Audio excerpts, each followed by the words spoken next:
नमस्कार।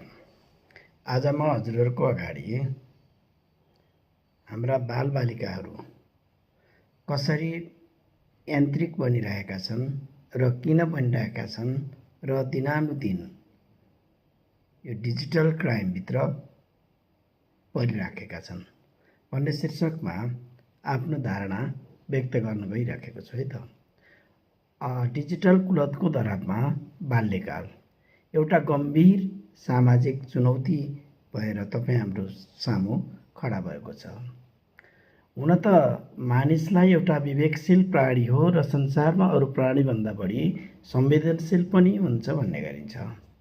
त्यसैले उसको त्यो विवेकलाई सही तरिकाले उपयोग गर्न लगाउन सक्ने बनाउनु बुबाआमा, अभिभावक तथा विद्यालय र महाविद्यालयका शिक्षकको नै कर्तव्य हो। आज संसारमा शिक्षामा निकै त्रुटि भइरहेको छ। बालबालिकालाई कर्तव्य पलायन गराउन सिकाउनुभन्दा अधिकारको कुरा सिकाइन्छ, त्यो गलत अभ्यास हो। बालबालिकालाई व्यक्ति, परिवार र समाजप्रति, भाषा, धर्म, संस्कार र संस्कृतिप्रतिको मोह अनि मानवीयताको बारेमा आत्मानुभूति गराउनु सक्नुपर्ने हो।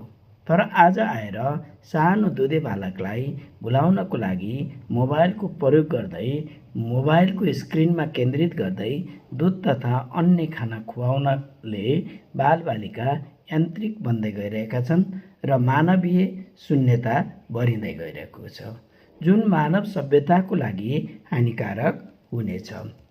अहिलेको प्रविधि केन्द्रित समाजमा मोबाइल र इन्टरनेट वरदान कम अभिशाप बढी साबित हुन थालेका कुराहरू दिनानुदिन अखबार तथा सामाजिक सञ्जालमा देख्न र सुन्न सकिन्छ। खास गरी हुर्कँदै गरेका बालबालिकाहरूमा यसको प्रभाव यति भयावह बनेको छ कि यसले परिवारको आर्थिक अवस्था मात्र होइन, अमूल्य जीवन नै समाप्त पारिरहेको तितो सत्य समाजमा देखिएको छ। डिजिटल कुलतको दरापमा बाल्यकाल एउटा गम्भीर सामाजिक चुनौती अहिलेको पुस्ता डिजिटल नेटिभ जस्तै बनेको छ। नेपालको भाद्र र 23-24को विद्रोह पनि यसैको परिणाम हो।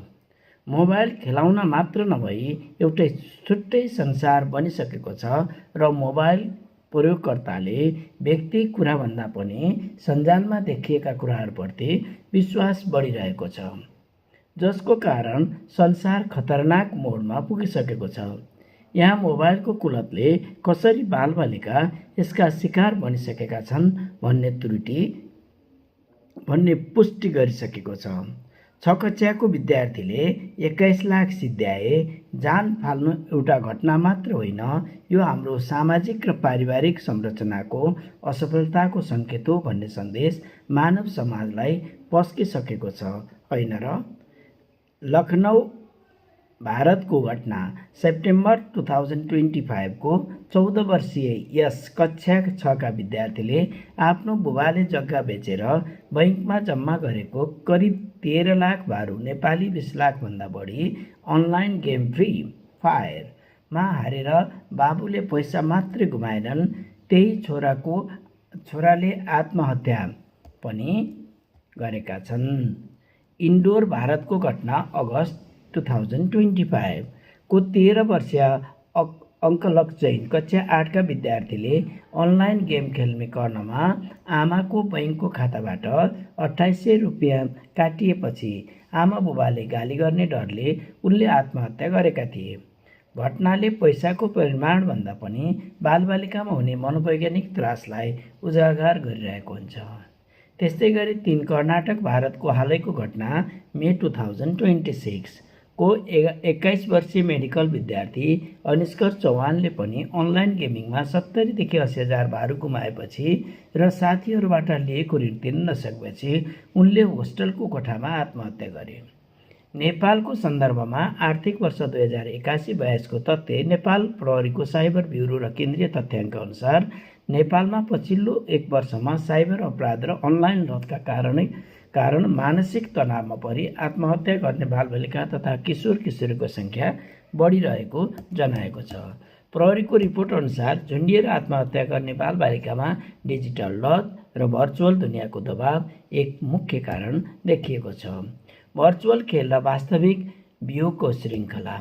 अहिले पबजी, फ्री फायर जस्ता गेमहरूमा बालबालिकाहरू यस्तो गहिरोसँग फँसेका छन् कि उनीहरूलाई वास्तविक र काल्पनिक संसारबीचको भिन्नता थाहा पाउन छाडेको छ भने गेमहरूमा हतियार वा स्क्रिन किन्नका लागि प्रयोग गरिने डिजिटल पैसा त अन्ततः अभिभावकको पसिनाको कमाइ स्वाह पारिरहेको छ। जब उनीहरूलाई आफ्नो गल्तीको बोध हुन्छ तबसम्म धेरै ढिलो भइसकेको हुन्छ र डरले उनीहरू आत्मघाती निर्णय लिन पुगिसकेका हुन्छन्। यति मात्र होइन, कतिपय बालबालिकाहरू त साइबर बुलिङ, अनलाइनमा हुने गाली गलौज र ब्लू व्हेल जस्ता घातक च्यालेन्जहरूको शिकार भएर मानसिक रोगको बिमारीमा फसिसकेका छन्। 2.4 GPA को अन्धो दौड र संस्कारको रिक्तता शैक्षिक प्रमाणपत्रले देखाइसकेको छ। हामीले बालबालिकालाई गणित र विज्ञानमा 100मा 100 ल्याउनु त उत्प्रेरित गर्यौँ, तर जीवनमा आइपर्ने तनाव र गल्तीलाई कसरी व्यवस्थापन गर्ने भन्ने लाइफ स्किल सिकाउन बिर्सिएका छौँ। प्रमाणपत्रमा 4 GPA खोज्दै हामीले उनीहरूको चरित्र र नैतिकताको GPA शून्यमा झारिरहेको अवस्था देखिन्छ। यदि त्यो बालकले पैसाभन्दा जीवन ठुलो हो र गल्ती गर्दा सजाय होइन सुधारको मौका पाइन्छ भन्ने संस्कार घर तथा विद्यालयबाट पाएको भए सायद आज उनीहरू हामीमा जीवित हुने थिए। सुधारका मार्गहरू अब के गर्ने त? अहिलेको यो यान्त्रिक युगमा पुगेका बालबालिकालाई सही बाटोमा ल्याउन उपदेशले मात्र पुग्दैन, तर उनीहरूलाई व्यावहारिक शिक्षा दिनु नै सर्वोत्कृष्ट हुनेछ। डिजिटल साक्षरता र निगरानी। अभिभावकले आफ्नो मोबाइलको पासवर्ड वा बैंक विवरण बालबालिकाको पहुँचबाट टाढा राख्नुपर्छ। प्रविधिको प्रयोग गर्दा उनीहरूले के हेरिरहेका छन् र के खेलिरहेका छन् भन्नेमा डिजिटल पेरेन्टिङ गरिरहनुपर्छ। प्रत्येक दिन घर परिवारसँगै बस्ने र केही समय साँझ दिनभर भए गरेका विषयमा सबै सदस्यहरू छलफल गर्ने हो भने यन्त्र र मानव बीचको भिन्नताको बोध हुनेछ र बालबालिका यान्त्रिक हुनबाट बच्नेछन्। संवादको वातावरण। घरमा यस्तो वातावरण हुनुपर्छ जहाँ बालबालिकाले गल्ती गर्दै नगरून्, तर गरिहालेमा पनि आफ्नो ठुलो गल्ती पनि निर्धक्कसँग आमा बाबुलाई भन्न सकुन्। उनीहरूलाई तिमीले ल्याउने रिजल्टभन्दा तिम्रो उपस्थिति हाम्रा लागि महत्त्वपूर्ण छ भन्ने महसुस गर्न सक्नुपर्छ।